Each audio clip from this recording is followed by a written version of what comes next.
광주시가 2025 세계 양궁 선수권 대회 추진 준비단을 꾸리고 본격적인 대회 준비에 들어갔습니다. 전남도가 최근 국무회의에서 의결된 광주 군공항 특별법의 개정을 추진하기로 했습니다. 광주와 전남 지역 고용시장이 활력을 되찾고 있는 것으로 나타났습니다. 서울 수서역과 여수 엑스포역을 오가는 전라선 SRT 운행이 다음 달 1일부터 시작됩니다. 30도를 크게 웃도는 무더위가 연일 기승을 부리고 있습니다. 시청자 여러분 안녕하십니까? DBS 광주 전남권 뉴스입니다.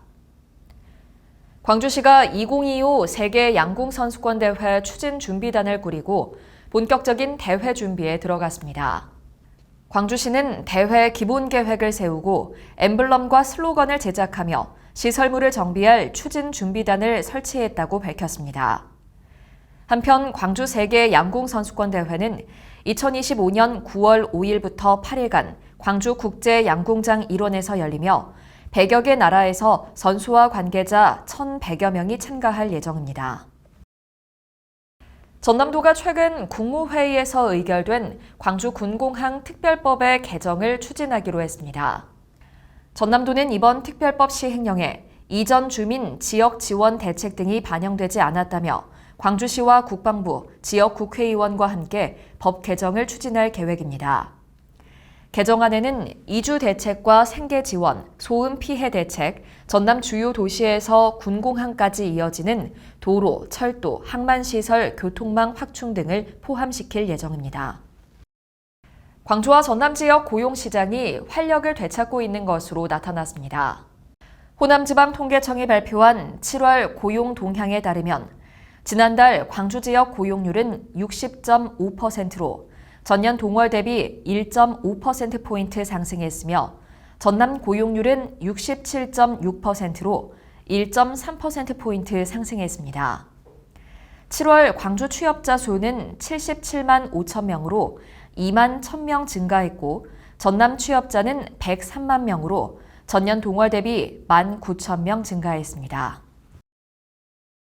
서울 수서역과 여수 엑스포역을 오가는 전라선 SRT 운행이 다음 달 1일부터 시작됩니다. 전라선 SRT는 여수 엑스포역에서 첫 출발해 수서역에 도착하는 등 하루 2회 왕복 운행으로 총 4회 운행됩니다. 현재 전라선을 이용하는 전남 동부권 주민은 수서역을 오가는 고속열차가 없어 익산역에서 환승하는 등 불편을 겪고 있습니다. 수서행 고속열차가 운행되면 환승 필요가 없어지고 이동 시간이 단축돼 교통 불편과 지역 간 고속철도 서비스 불균형도 다소 해소될 것으로 기대됩니다. 30도를 크게 웃도는 무더위가 연일 기승을 부리고 있습니다. 기상청은 광주와 전남 대부분 지역에서 하루 최고 체감 온도가 33도 내외로 올라 당분간 무덥겠다고 예보했습니다. 특히 농작물과 양식장 피해가 우려되고 야외 활동 자제와 충분한 수분 섭취 등 개인위생 관리에도 각별한 주의가 요구됩니다. 한편 올여름 폭염으로 광주와 전남에서는 210명의 온열 질환자가 발생해 이 중 2명이 사망했습니다. 광주에 폭염경보가 발령되면 실외 체육시설 이용이 전면 금지됩니다. 광주시는 폭염 경보 때는 전면 이용 금지, 주의보 단계에서는 이용을 자제하는 내용 등을 담은 폭염 대응 체육활동 세부 기준을 마련했습니다.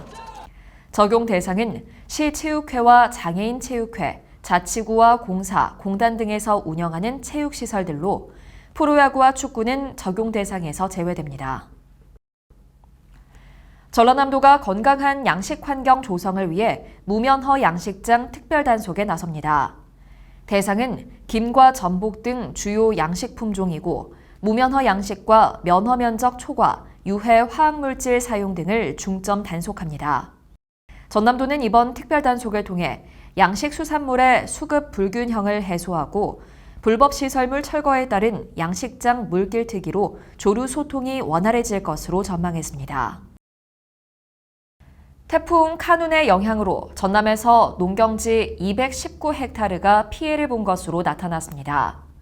전남 재난안전대책본부는 고흥과 여수 등의 논 207헥타르에서 벼가 쓰러졌고 장성과 곡성의 낙과와 농경지 침수 등 농경지 피해 면적이 219헥타르로 잠정 집계됐다고 밝혔습니다. 시청해주신 여러분 고맙습니다.